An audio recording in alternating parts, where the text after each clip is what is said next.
Hi, can I ask you a question? तुम 2 घंटे से उसी स्क्रीन को देख रहे हो, जानते हो क्या करना है, पर कर नहीं पा रहे। जितना सोचते हो उतना ही दूर जाता है जवाब। ये एंजाइटी नहीं है, ये वीकनेस नहीं है, ये कुछ और है। और इसका नाम 5000 साल पहले एक बैटलफील्ड पर रखा गया था, कुरुक्षेत्र। हजारों साल पहले एक ऐसी सुबह जब दुनिया का सबसे सक्षम इंसान पूरी तरह टूट गया, और उस इंसान का नाम था अर्जुन। वो दुनिया का सबसे बड़ा आर्चर था। उसने सैकड़ों बैटल्स जीते थे। मौत से उसे कभी डर नहीं लगा था। उसने कृष्ण से कहा, और रथ को बीच में ले चलो, मुझे देखना है कि मैं किसके खिलाफ लड़ने आया हूं। और तब उसने देखा, सामने था भीष्म, वो ग्रैंडफादर जिसने पूरी फैमिली को संभाला था द्रोणा, वो गुरु जिसने उसके हाथों में धनुष पकड़ना सिखाया था। थे भाई, थे चाचा, थे वो लोग जो बचपन में साथ खेले थे। और कुछ अंदर से टूट गया। भगवत गीता लिखती है उस मोमेंट को बिल्कुल एग्जैक्टली। उसके हाथ कांपने लगे, मुंह सूख गया, पूरा शरीर जलने लगा, धनुष हाथ से फिसलने लगा, वो खड़ा नहीं रह सका। माइंड एक भंवर बन गया। ये पोएट्री नहीं है, ये पैनिक अटैक है, क्लिनिकली। सिंपैथेटिक नर्वस सिस्टम का वो एग्जैक्ट रिस्पॉन्स जो तब होता है जब इंसान इमोशनली तबाह हो जाता है। और यही भगवत गीता का पहला चैप्टर है। दुनिया का सबसे बड़ा वॉरियर रो रहा है सबके सामने, और टेक्स्ट उसे इसके लिए जज नहीं करता। बट यहां एक बात है जो ऑलमोस्ट कोई नहीं बताता। अर्जुन को वॉर का डर नहीं था, उसे जीतने का डर था। वो सोच रहा था, अगर हम जीत गए तो किसके साथ जिएंगे, ये किंगडम किनको दिखाएंगे, ये विक्ट्री किस काम की जब जिनसे प्यार है वही सामने खड़े हैं। ये वीकनेस नहीं है, ये उस इंसान का दर्द है जो सही भी है और फिर भी टूट गया। क्योंकि राइट होना और राइट करने की कॉस्ट उठा पाना तो अलग चीजें हैं। और यहां मॉडर्न लाइफ एंटर करती है। तुम पूरी जिंदगी एक स्पेसिफिक आउटकम के लिए ट्रेन होते हो। Marks, rank, college, job. Path clear था, मैट्रिक्स डिफाइंड थे, किसी और ने गोल सेट किया था और फिर तुम पहुंच गए। जॉब मिल गई, सिटी मिल गई, एडल्ट लाइफ शुरू हो गई, और पहली बार इंस्ट्रक्शंस रुक गए। कोई नहीं बताता आपको कि अगला एग्जाम क्या है, सक्सेस अब कैसे दिखती है, तुम एक्चुअली चाहते क्या हो। तुम अपने कुरुक्षेत्र में खड़े हो, फैमिली की एक्सपेक्टेशंस एक तरफ, फ्रेंड्स का कंपैरिजन दूसरी तरफ, अपनी डिजायर्स जिनकी आवाज सुनना तुमने कभी सीखा ही नहीं, और तुम फ्रीज कर जाते हो। ये लेजीनेस नहीं है, ये वही कॉग्निटिव इमोशनल ओवरलोड है जिसने अर्जुन का धनुष गिराया था। पर अर्जुन ने कुछ और भी किया जो और भी मॉडर्न है। उसने खुद को सोचते सोचते पैरालाइज कर लिया। उसने एक पूरा लॉजिकल आर्ग्यूमेंट बना लिया वॉर न करने का। अगर हम जीते फैमिली टूटेगी, फैमिली टूटी ट्रेडिशंस खत्म होंगी, ट्रेडिशंस गई सोसाइटी कोलैप्स होगी, सोसाइटी गए धर्म खत्म। तो धर्म के लिए लड़ना धर्म को डिस्ट्रॉय करना है, इसलिए नहीं लड़ूंगा।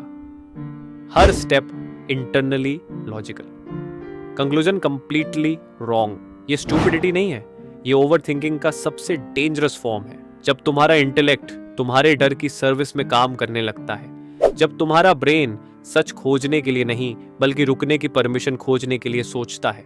और यह मॉडर्न लाइफ में हर रोज होता है। वो रिलेशनशिप जो खत्म होनी चाहिए, तुम रीजंस बनाते रहते हो। वो डिसीजन जो लेना है, तुम हर एंगल से सोचते रहते हो। जितना सोचो उतना और कंफ्यूज।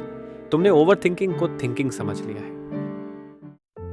और यहां स्टोरी अनकंफर्टेबल हो जाती है। जब अर्जुन टूट रहा था, कृष्णा ने कुछ नहीं कहा।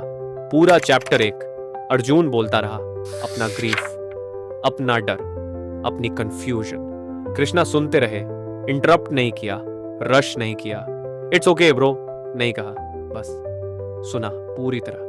और जब अर्जुन ने सब कह दिया, तब कृष्णा ने पहली बात कही, और वो कंफर्ट नहीं थी। ये डिप्रेशन, ये वीकनेस, ये तुम्हें नहीं शोभा देती, उठो। ये सेवेरिटी नहीं थी, ये उस फ्रेंड का रिस्पॉन्स था जो जानता है कि फॉल्स कंफर्ट पैरालिसिस को इनेबल करती है। कभी कभी सबसे लविंग चीज ये होती है कि कोई तुम्हारे स्पाइरल में तुम्हारे साथ बैठे नहीं, वो तुम्हें उससे बाहर खींचे। पर चैलेंज करने के बाद कृष्णा रुके। अर्जुन ने कहा, मुझे नहीं पता क्या सही है, मैं कंफ्यूज्ड हूं। मुझे गाइड करो। भगवत गीता चैप्टर 2 श्लोक 7। और तभी टीचिंग शुरू हुई। सीक्वेंस था, पूरा सुनो, अवॉइडेंस को चैलेंज करो, ओपननेस का वेट करो, फिर सिखाओ। कृष्णा ने पहली बात कही, तुम अपने रोल से बड़े हो। अर्जुन सोच रहा था, मैं वॉरियर हूं, अगर ये वॉर मुझे तोड़ दे तो मैं कुछ नहीं। और कृष्णा ने कहा, तुम्हारी असली आइडेंटिटी किसी भी आउटकम से बड़ी है। तुम्हारा रिजल्ट तुम नहीं हो, तुम्हारा जॉब टाइटल तुम नहीं हो, तुम्हारे फॉलोअर्स तुम नहीं हो। ये एस्केपिज्म नहीं है, ये एक रैडिकल रीओरिएंटेशन है, परफॉर्मेंस बेस्ड आइडेंटिटी से जेन्युइन आइडेंटिटी की तरफ। और फिर आई वो लाइन जो शायद सबसे ज्यादा मिसयूज हुई है। भगवत गीता चैप्टर 2 श्लोक 47। कर्म करो, फल की चिंता मत करो। बहुत लोग इसे मोटिवेशनल कोट की तरह यूज करते हैं। ये मोटिवेशनल कोट नहीं है, ये एक प्रिसाइज साइकोलॉजिकल प्रिंसिपल है। जब तुम्हारी आइडेंटिटी एक स्पेसिफिक आउटकम से फ्यूज हो जाती है, जब एक लाइक, एक ऑफर लेटर, एक रिप्लाई ये डिसाइड करने लगती है कि तुम ओके हो या नहीं, तब तुम फ्रीली नहीं जी रहे, तुम कंपल्शन में जी रहे हो। कृष्णा ये नहीं कह रहे रिजल्ट्स मैटर नहीं करते, वो कह रहे हैं तुम्हारी obsessive grip on a specific result वही चीज है जो तुम्हें अच्छे से एक्ट करने से रोक रही है। अपनी पूरी कैपेसिटी से काम करो, फिर छोड़ दो। अब स्टोरी का सबसे दर्दनाक हिस्सा। उसी बैटलफील्ड पर दूसरी साइड पर एक और इंसान खड़ा था, equal talent, equal courage, possibly in greater suffering. उसका नाम था कर्ण, और उसे ये कॉन्वर्सेशन कभी नहीं मिली। कर्ण की पूरी जिंदगी एक पेन से शेप हुई थी। क्या मैं बिलोंग करता हूं? क्षत्रिय सोल, एक सारथी मींस चैरियोटियर के घर पैदा हुआ, प्रतियोगिता में रिजेक्ट किया गया जन्म की वजह से। जब दुर्योधन ने उसे एक्सेप्ट किया तब पहली बार किसी ने बिना सवाल पूछे उसे वर्थ दिया। वॉर से पहले कुंती आई, सच बताया कि वो पांडव का बड़ा भाई है। वो जा सकता था मगर वह नहीं गया, क्योंकि दुर्योधन के साथ उसकी लॉयल्टी फ्रेंडशिप नहीं थी। वो उस इंसान का साइकोलॉजिकल डेट था जिसने उसे तब एक्सेप्ट किया जब उसे लगता था कि वो कहीं का नहीं है। कर्ण विलन नहीं था, कर्ण उस इंसान की ट्रेजेडी है जिसका पेन कभी एड्रेस नहीं हुआ, और अनहील्ड पेन वो डिसीजंस लेते हैं जो लॉजिक कभी नहीं लेता।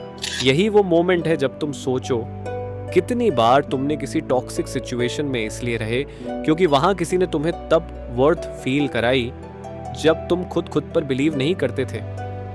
एक्सेप्टेंस जब आइडेंटिटी का वुंड हो प्रिजन बन जाती है। चैप्टर्स बाद अर्जुन ने कुछ एडमिट किया। माइंड रेस्टलेस है, वायलेंट है, पावरफुल है, ऑब्स्टिनेट है। इसे कंट्रोल करना हवा को कंट्रोल करने जैसा है। भगवत गीता चैप्टर 6 श्लोक 35। ये मोमेंट पूरी गीता में सबसे रिलेटेबल है, क्योंकि ये वही गैप है जो तुम भी जानते हो। तुम जानते हो कि ओवर थिंक नहीं करना है, तुम फिर भी करते हो। तुम जानते हो कि कंपैरिजन टॉक्सिक है, तुम फिर भी स्क्रॉल करते हो। फिलॉसफी समझ आती है, जीना नहीं आता। और कृष्णा ने डिसमिस नहीं किया। उन्होंने कहा, हाँ ये मुश्किल है, पर प्रैक्टिस से और अटैचमेंट छोड़ने से ये पॉसिबल है। भगवत गीता चैप्टर 6 श्लोक 35। विल पावर नहीं, मोटिवेशन नहीं, प्रैक्टिस और धीरे धीरे ग्रिप ढीली करना। और गीता का सबसे इंपॉर्टेंट मोमेंट वो है जो ऑलमोस्ट कोई नहीं डिस्कस करता। 18 चैप्टर्स के बाद, फिलॉसफी के बाद, कॉस्मिक विजन के बाद, हर बड़े सवाल के जवाब के बाद, कृष्णा ने अर्जुन से कहा, मैंने तुम्हें सब बता दिया, अब जैसा सही लगे वैसा करो। भगवत गीता चैप्टर 18 श्लोक 63। कमांड नहीं, गिल्ट नहीं, ऑब्लिगेशन नहीं, चॉइस वापस दे दी, क्योंकि विजडम फोर्स नहीं होती, क्लैरिटी इंस्टॉल नहीं होती, टीचर हर डायमेंशन इल्यूमिनेट कर सकता है, पर उठना तुम्हें ही पड़ेगा। अर्जुन ने धनुष उठाया, डर गया नहीं था वो, कॉस्ट कम नहीं हुई थी, सामने वाले लोग बदले नहीं थे, बस वो बदल गया था। गीता किसी बैटल की स्टोरी नहीं है, ये उस इंसान की स्टोरी है जो अपनी जिंदगी के सबसे इंपॉर्टेंट मोमेंट पर पूरी तरह टूट गया, और उसे एक ऐसा फ्रेंड मिला जिसने झूठा कंफर्ट नहीं दिया, जिसने छोड़ा भी नहीं।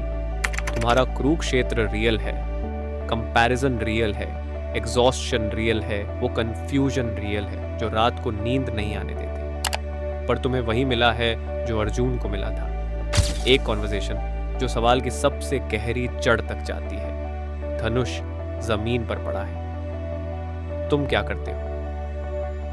तो आज हम इधर ही रुकते हैं। आपको यह model life explanation with Bhagavad Gita कैसी लगी जरूर बताना।